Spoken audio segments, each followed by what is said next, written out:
bang sa'yo hindi pinalad? Di katulad ng mga kilala mong higit sa akin. Oo tama, dahil di ako perpekto. Asahan mo naman ako'y marunong makontento. Di hahanap ng iba, wala nang hihigit sa'yo. Siguro ang hangad na lamang tumanda sa tabi mo. Ang pangarap ko'y ikaw hanggang sa kahuli-hulihan, makasamang bumuo ng tinatawag na tahanan. Makarami sa lahat-lahat, hindi lang sa kulitan. Sa ginhawa man o hirap, tanggap mo ang kapintasan ko sa buhay. Wala nang hihingin sa may kapal, isang biyaya na sa akin ang ikaw ang minahal.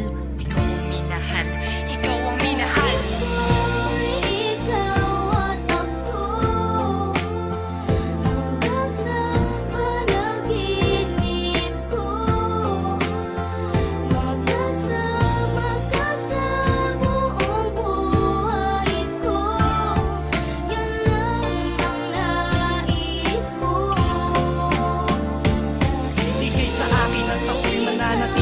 Sa'yo, sinunggaban ko na ang tsansa na masabi ko sa'yo. Salamat dahil sa pagmamahal mo na walang patid. Sa araw-araw kahit di ka naghangad ng kapalit. Ang kagandahan mong loob na di makita ng mata. Higit sa yamang matuturing ko pag nakikita ka. Patuloy tayong mamumuhay ng maayos at sabay nahaharap sa mga uri ng problema. Magkahawak ng ama na kaagapay kahit pa sa pagtanda. Mga pangarap ko sa buhay sa'yo lang nagmumula. Ang mga titig ko at yakap ang patuloy magsasabi ng pagmamahal na lagi kong bigkas mula sa labi. Kung po pwede lang pang habang buhay ka na makasama, yung ikaw lang at ako ang magkasalo sa ligaya. Pangunahin kong dalangin, sana nga'y ikaw na